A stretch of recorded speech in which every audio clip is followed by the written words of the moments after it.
Welcome back to another episode of Gigi Says What Now? I'm Genevieve Gravel, and I talk trash about history. Not like a history teacher or historian or anything. I just, kind of always wanted to be a narrator for those documentaries you see on the History Channel or the Discovery Channel. But that's probably never going to happen.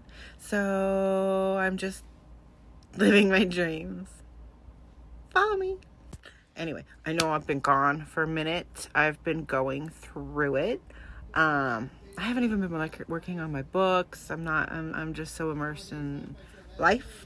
Sorry about the noise going on in the background, but I'm not going to tell my kid to shut up. He's busy living his best life. So, yeah. But this week I thought I would talk about Leonardo. Teenage Mutant Ninja Turtles. No, not that Leonardo. Leonardo da Vinci. Yeah, so he was pretty genius, was he not? Anyway, we're going to talk about specifically a particular photograph, what the fuck? A particular mural he painted called The Last Supper. But don't worry, I'm not going to get like all religious on you. Not that that's a bad thing. If you're religious, be religious. Good for you. But I just wanted to talk about Leonardo da Vinci and The Last Supper, mainly, and my inspiration from this. I've been having a hard time finding inspiration for anything lately. Stress will do that to a person. Anyway, my child, who is online schooled, they're a senior and they're in an AP art history class. And I listen in because it's a really cool class. So I sit behind their computer and listen and take notes and stuff because I think it's a cool class. Anyway, they were talking about The Last Supper and it kind of inspired me. So you get an episode this week because my kid's art teacher, history teacher, art history teacher. What is she getting credit for anyway? All right, so check it. Leonardo da Vinci was born May 15th, 1452. Sorry, I'm really bad with numbers and dates because, I'm dyslexic. Anyway, that doesn't matter. He was born in the 1400s, and he was a way influential artist during the Renaissance period.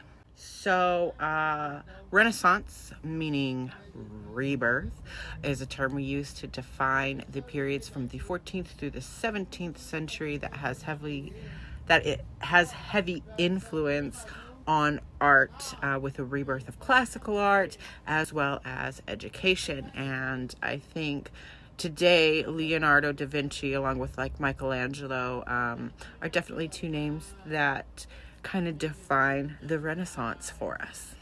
So in 1495, the Duke of Milan commissioned Leonardo da Vinci to paint a mural for him for his mausoleum.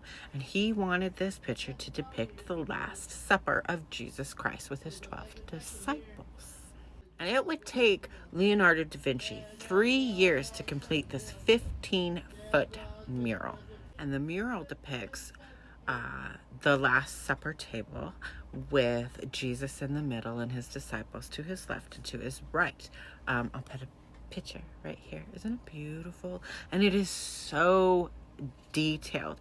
And it's said to have his disciples, like I said, and the line that they create adds depth and dimension, and kind of draws the focus to the center of Jesus with the halo and making Jesus the center of attention, which is the intent of the photograph. Or I keep saying photograph. What the fuck is wrong with me?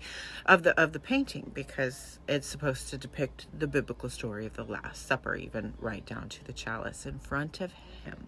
But this painting is so detailed. There's so many other things to see. So let's get into it.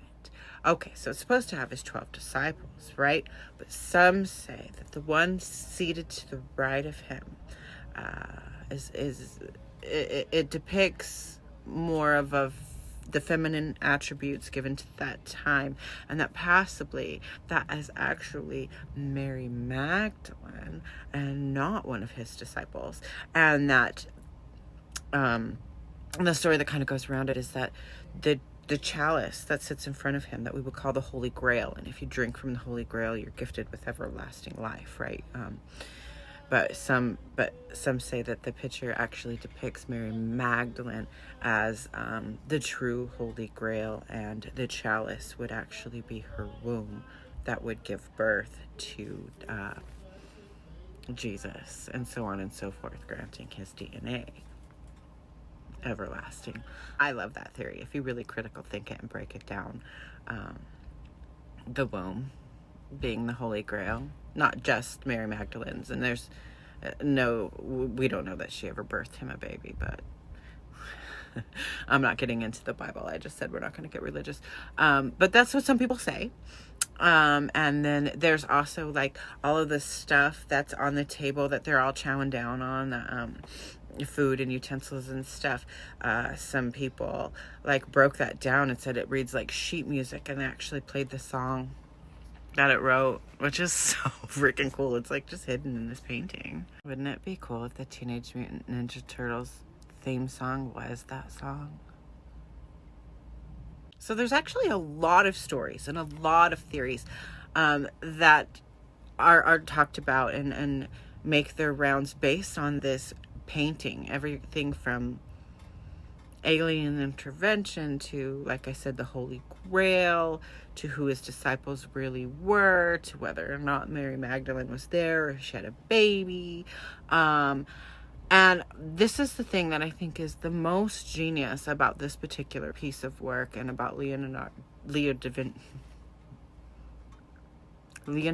Vinci's work, is that here we are, 600 years later, almost 600 years later, and people are still looking at this work and still feeling inspired and coming up with these stories to go with that painting that was commissioned so long ago. And I think that's so, and I'm not here to spout conspiracy theories or come up with theories or whatever. I love to hear them. I love to listen to them. And if you believe, baby, believe. I want to believe. I want to believe. And I want to hear your stories and what you think, and what you think of the Last Supper or just Leonardo da Vinci's work in general. Tell me everything. But in my honest opinion, like, it's just so genius that here we are so many years later, so many eras later, that we could still be talking about this man and his work and his life, and how much his work has influenced us over the millennia.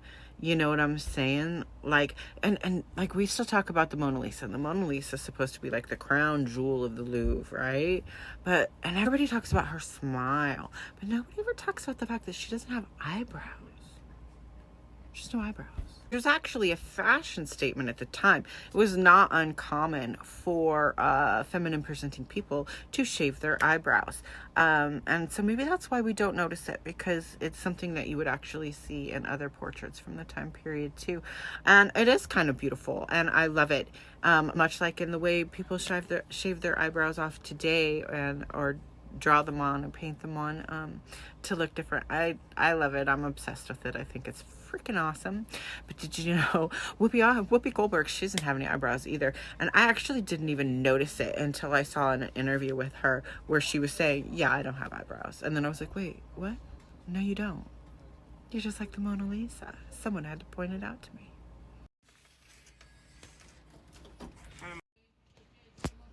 Unlike my partner, who has crazy eyebrows. Those aren't eyebrows. That's my aunt and uncle. Seriously though, he could shave his eyebrows off and they would grow back in like 3 days.